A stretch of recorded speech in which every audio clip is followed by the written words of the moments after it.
News channel, सच है तो बोलेगा। भाजपा प्रदेश अध्यक्ष और जल शक्ति मंत्री स्वतंत्र देव सिंह वाराणसी में पार्टी की जिला इकाई के प्रशिक्षण वर्ग को संबोधित करने और विभागीय बैठक के लिए 1 दिवसीय दौरे पर आए हैं। काशी आते ही उन्होंने बाबा विश्वनाथ और बाबा काल भैरव के दरबार में हाजिरी लगाई। उत्तर प्रदेश सरकार में जल शक्ति मंत्री स्वतंत्र देव सिंह रविवार को वाराणसी जंक्शन रेलवे स्टेशन पहुंचे, जहां कार्यकर्ताओं ने ढोल नगाड़ों के साथ उनका जोरदार स्वागत किया। बता दें कि कैबिनेट मंत्री सबसे पहले काशी विश्वनाथ धाम में दर्शन पूजन किया। इसके बाद वे जल शक्ति विभाग के मंडल अधिकारियों संग समीक्षा बैठक किया। पत्रकारों से मुखातिब हुए तो उनसे पूछा गया कि उत्तर प्रदेश में भाजपा का अध्यक्ष कौन और कब तक होगा।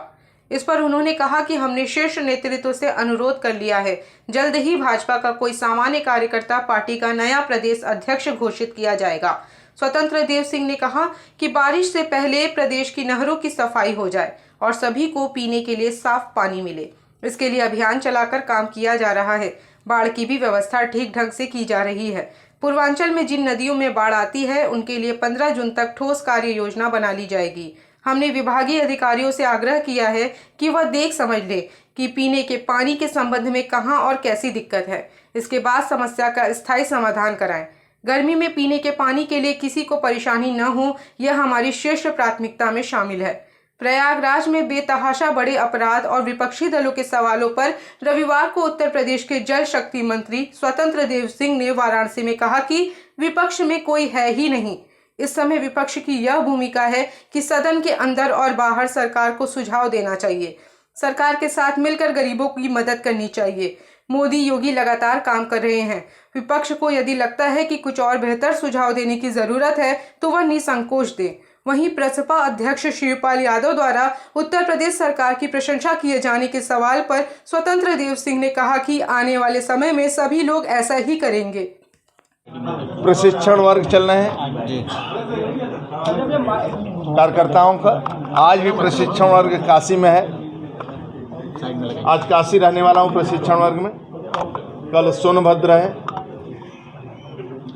और अभी विभाग का भी एक जिम्मेवारी है, तो सिंचाई विभाग की अभी बैठक हुई है तो सभी के खेत तक पानी पहुँचे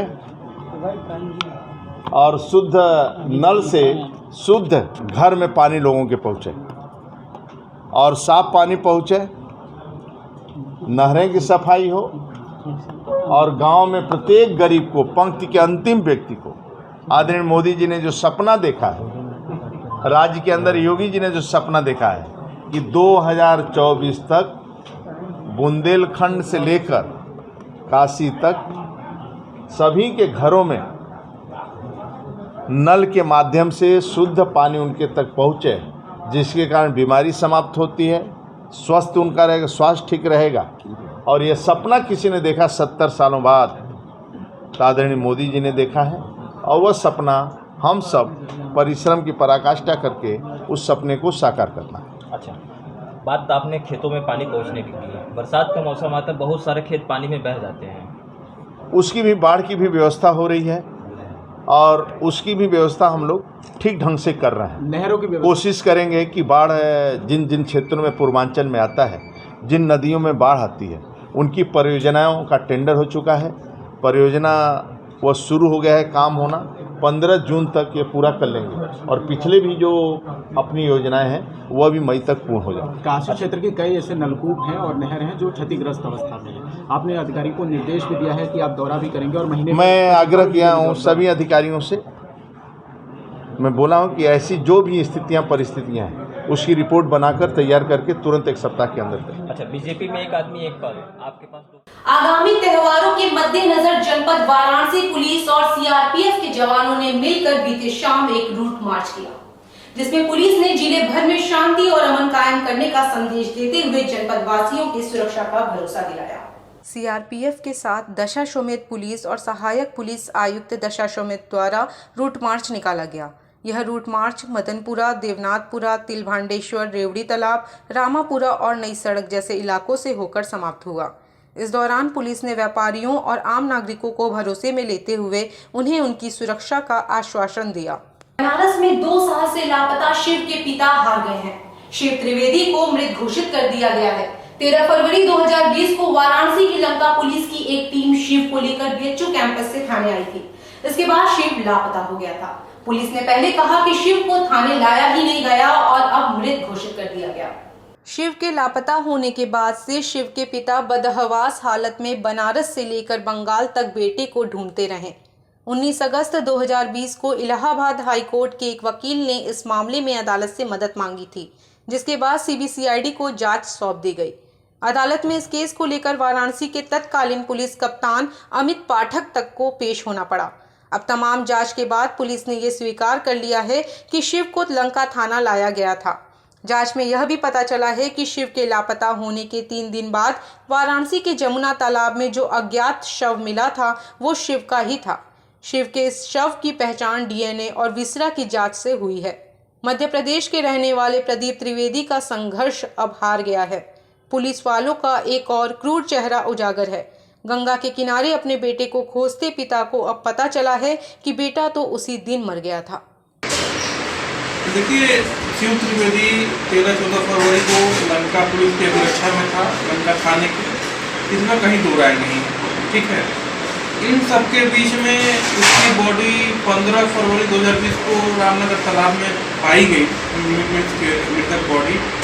ये भी सच है, ये भी सच है कि कल हाई कोर्ट में माननीय उच्च न्यायालय के मुख्य न्यायाधीश महोदय के डिवीजन बेंच में अपर शासकीय अधिवक्ता ने इस बात को स्वीकार कर लिया कि डीएनए रिपोर्ट सौंपते हुए कि पिता से मैच कर गया है और लड़का वो अब नहीं रहा, शिव नहीं रहा, ये एकदम स्पष्ट है। अब बात आती है पुलिस की कार्यशैली पे कि पुलिस का रोल कितना संदेहास्पद इस मसला है। देखिए, संदेहास्पद तो है, इसमें कोई राय नहीं है। कारण ये है कि जब 16 फरवरी 2020 को शिव के पिताजी का शिव से संपर्क नहीं हुआ तो पन्ना जिले से आए और लंका थाने में गुमशुदगी की रिपोर्ट जब दर्ज कराई तो उस दरमियान लंका पुलिस ने इनके पिता को नहीं बताया कि ये अभी आपका लड़का परसों दिन ही हमारी पुलिस अभिरक्षा में था। पहली बात, लड़के के पिता को 19 फरवरी को पता चला पूरा मसला कि लड़का पुलिस जो है 112 टीआरबी की टीम आके लंका थाने में दी थी। तो टीआरबी को फोन करने वाले लड़के ने जब बताया तब पिता को पता चला। पिता सीसीटीवी फुटेज मांगने गए, सीसीटीवी फुटेज में दिखा दिए। पुलिस जब डिनाई करने लगी कि नहीं आया आपका लड़का थाने में, तो सीसीटीवी कहे कि सीसीटीवी पुलिस जो जिम्मेदार जो भी अफसरान रहे होंगे उन्होंने कहा कि सीसीटीवी खराब है।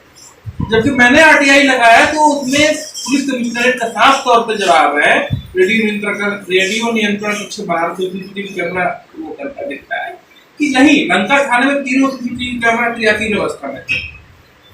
और सबसे बड़ी बात, जब मामला हाई कोर्ट में जाने के बाद जो स्थानीय पुलिस जांच कर रही थी तो ये एफिडेविट देते गए तत्कालीन एसपी और तमाम जो जिम्मेदार अफसर थे कि हाँ हम देश के इस कोने में गए, देश के उस कोने में, पूर्णिया, ग्वालियर, फना सारा पूरा देश का खाता छान मारे।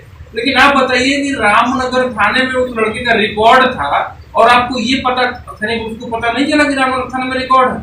सब कुछ तो छुपाने का प्रयास तो हुआ है ना। जनपद मिर्जापुर के चुनार तहसील के अहरोरा क्षेत्र में मानव की धज्जियां उड़ाकर चल रहे 12 क्रशर प्लांट को सीज कर दिया गया है। यह कार्रवाई ग्रामीणों की शिकायत के बाद जांच में आए नियमों की अनदेखी किए जाने पर किया गया। क्रशर प्लांटों से उड़ने वाले धूल के कारण स्थानीय नागरिक लंबे समय से उन्हें बंद किए जाने की मांग कर रहे थे। पर्यावरण प्रदूषण को देखते हुए अहरोरा क्षेत्र में चलने वाले 12 क्रशर प्लांटों को जिला प्रशासन में विभिन्न स्तर से जांच कराने के बाद सीज किया है।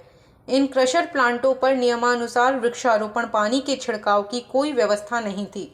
प्लांट से उड़ने वाली धूल के कारण लोगों का जीवन दुश्वार होता जा रहा था। इसकी शिकायत ग्रामीणों ने की थी। जिलाधिकारी ने बताया कि शिकायत पर उप जिलाधिकारी के क्रशर प्लांटों के निरीक्षण के दौरान पत्थरों की क्रेसिंग प्रक्रिया के दौरान पानी के छिड़काव की व्यवस्था नहीं की गई थी। उसके आसपास प्रदूषण नियंत्रण के लिए वृक्षारोपण भी नहीं पाया गया। रिपोर्ट में प्रदूषण नियमों का मानक पूरा न करने पर तहसील चुनार अंतर्गत कुल 12 क्रशर प्लांटों को सीज कर अग्रिम विधिक कार्यवाही की जा रही है। देखिए, एक ग्रामीणों ने शिकायत की थी और उसमें यह था कि जो क्रशर प्लांट चल रहे हैं उनसे बहुत ज़्यादा पॉल्यूशन हो रहा है। तो इस पर एक टीम बना करके और जो पॉल्यूशन के जो ऑफिसर्स हैं और हमारे जो एसडीएम्स हैं उन्होंने जाकर के मौके पर स्थलीय निरीक्षण किया और आज से लगभग इन्होंने 2 सप्ताह पहले वहाँ उत्तर प्रदेश प्रदूषण नियंत्रण बोर्ड को इसकी एक रिपोर्ट भेजी थी और उस रिपोर्ट पे एक्शन लेते हुए, और क्योंकि वो सभी पोल्यूशन का जो नियम है उनका वॉयलेशन कर रहे थे, तो वहाँ से इनका बंदी का आदेश हुआ है और उसी के क्रम में हमने कुल 12 जो क्रशर है वो अभी बंद कराए। जनपद वाराणसी के संकट मोचन मंदिर में आयोजित 6 दिवसीय संगीत समारोह की चौथी निशा पर देश भर के अलग अलग स्थानों से आए हुए कलाकारों ने अपनी प्रस्तुतियां दी। चौथे दिन के संगीत महोत्सव में प्रथम प्रस्तुति विदुषी वी अनुराधा सिंह द्वारा किया गया, जिन्होंने भव्य तरीके से कथक नृत्य प्रस्तुत किया। श्री संकट मोचन मंदिर में आयोजित 99वां 6 दिवसीय संगीत समारोह धीरे धीरे अपनी समापन की ओर बढ़ रहा है। संगीत समारोह में हनुमान भक्त बड़ी संख्या में पहुंच रहे हैं और शास्त्रीय संगीत का आनंद भी ले रहे हैं। इसी क्रम में चौथी निशा पर भोपाल से आई कथक नृत्यांगना विदुषी वी अनुराधा सिंह ने कथक नृत्य प्रस्तुत किया। उनके द्वारा विधिवत कथक नृत्य प्रस्तुत करने पर काशीवासी थिरकते नजर आए और सब ने तालियां बजाकर उनका उत्साहवर्धन भी किया। इसके बाद एक अन्य कलाकारों की प्रस्तुतियां हुईं, जिसका लोगों ने भरपूर आनंद उठाया।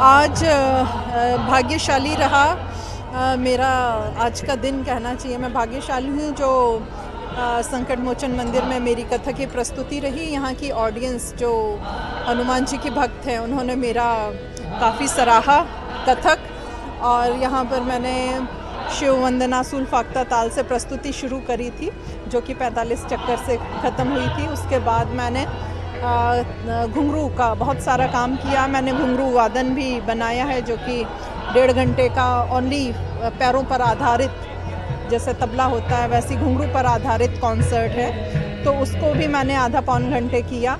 तरह तरह की चीज़ें 5 लयों में। उसके अलावा रायगढ़ घराने की परन, आमद, चक्करदार बोल और बहुत सारी फरमाइशी चीज़ें भी मैंने करी। और मैंने राग कलावती में ठुमरी करी, मोहे छेड़ो ना, राधा कृष्ण की। और साथ ही साथ मैंने जो मेरी अंतिम प्रस्तुति रही वो हनुमान जी के भजन पर रही, और जिसमें कि कथानक दर्शाया था कि किस तरह भगवान राम ने मृग को मारने गए और किस तरह सीता हरण हुआ और किस तरह रावण का युद्ध हुआ। और ख़ास था इसमें ये सब चीज़ें मैंने वायलिन की जुगलबंदी और घुंघरू की जुगलबंदी के साथ राम रावण का युद्ध और विजय होना दिखाया और ऐसा भजन बनाया। जितनी भी चीज़ें थी ये सब हमारी खुद की कॉम्पोजिशंस थी, हमारी खुद की क्रिएटिविटी थी। और यहाँ पर जो हमारी हाजिरी लगी उसके लिए तो मैं धन्यवाद देना चाहूँगी महंत जी का, साथ ही साथ संकट मोचन जी की कृपा हमेशा बनी रहे हम सब पर, यही मैं चाहती हूँ। जनपद वाराणसी के सेवापुरी विधानसभा सीट से विधायक नील रतन पटेल नीलू ने कस्तूरबा बालिका विद्यालय में आयोजित स्वास्थ्य मेले का शुभारंभ किया। इस दौरान उन्होंने 42 लाभार्थियों को आयुष्मान कार्ड का वितरण करते हुए जनपद वासियों से स्वास्थ्य मेले का लाभ उठाने का आह्वान किया। जनपद के आदर्श ब्लॉक सेवापुरी विकास खंड के कस्तूरबा बालिका विद्यालय परिसर में आजादी के अमृत महोत्सव के तहत स्वास्थ्य मेला का आयोजन किया गया, जहां सेवापुरी के विधायक नील रतन पटेल ने स्वास्थ्य मेले का शुभारंभ कर मेले में लगे सभी विभागों के स्टॉल का निरीक्षण किया। विधायक ने 6 माह पूर्ण कर चुके 3 बच्चों का अन्नप्राशन व 3 गर्भवती महिलाओं को पोषण पोटली एवं आयुष्मान भारत योजना के लाभार्थियों को आयुष्मान कार्ड वितरित किए। इस दौरान मुख्य चिकित्सा अधिकारी संदीप चौधरी ने कहा कि शासन के मंशा के अनुरूप जनपद के सभी ब्लॉकों में स्वास्थ्य मेला का आयोजन कर समुदाय के अंतिम व्यक्ति तक स्वास्थ्य, शिक्षा, स्वच्छता, पोषण जैसे सभी कार्यक्रमों का लाभ पहुंचाया जा रहा है। वहीं मेले में सैकड़ों लोगों ने पंजीकरण कराया, जिसमें सभी का जांच कर उपचार किया गया।